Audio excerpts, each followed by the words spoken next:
વાત સ્થાનિક સ્વરાજના જંગની કરીએ, જ્યાં રાજકોટમાં ભાજપ બાદ કોંગ્રેસે પણ ઉમેદવાર બદલી દીધા છે।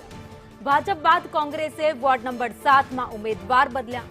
કોંગ્રેસે મહિલા ઉમેદવાર પ્રીતિબેન ગોહિલની ટિકિટ કાપી નાખી। મહિલા ઉમેદવાર પ્રીતિબેને સંદેશ ન્યૂઝ સાથે વાતચીત કરી, જેમાં તેઓ ભાવુક થઈ ગયા। કોંગ્રેસે અમારા સાથે વિશ્વાસઘાત કર્યો છે।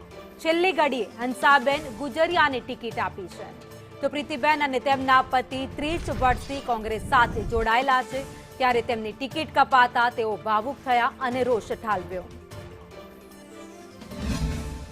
કોંગ્રેસમાં કકડાટ છે તે સામે આવ્યો છે। વોર્ડ નંબર 7માં જે પ્રીતિબેન ગોહિલ છે તેમનું ઉમેદવાર તરીકે નામ જાહેર થયું હતું અને મેન્ડેટ અન્ય વ્યક્તિને આપવામાં આવ્યું છે। બેન, શું કહેશો, શું બનાવ શું બન્યું? મને છેક સુધી મેન્ડેટ ના આપ્યું અને છાપામાં નામ આવ્યું, તે છતાંય કોઈ મને ત્યાં જાણ ના કરી। સીધા એમ કહેતા હતા પ્રચાર કરવા માંડો।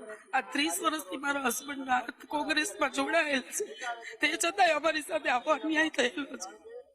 બેન, કેટલું દુઃખ થાય છે અને કેટલા ટાઈમથી કોંગ્રેસમાં જોડાયેલા છે? 30 વર્ષથી 6 મહિનાથી અમને આ ફોર્મ ભરાયેલું અને અમારી સાથે આવો અન્યાય થયેલો છે।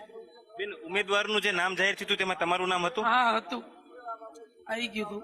ખાલી અમને મેન્ડેટ માટે એ લોકો એ છે ને 10 દિવસથી આમનામ ફેરવે છે।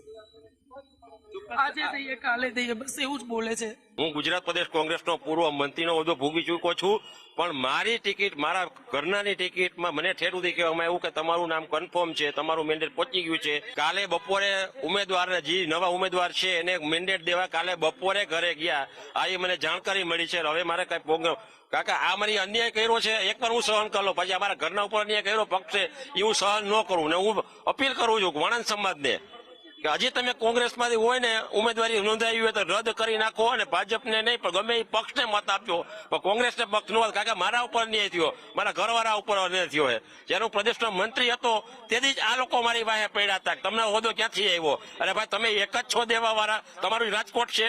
ત્યારે પ્રીતિબેન ગોહિલ કે જેમનું વોર્ડ નંબર 7માં ઉમેદવાર તરીકે નામ જાહેર થયું હતું અને છેલ્લી ઘડીએ મેન્ડેટ છે તે કોઈ અન્ય મહિલાને આપતા અત્યારે બેન છે તે રડી પડ્યા હતા। વોર્ડ નંબર 7માં આ બીજી ઘટના છે।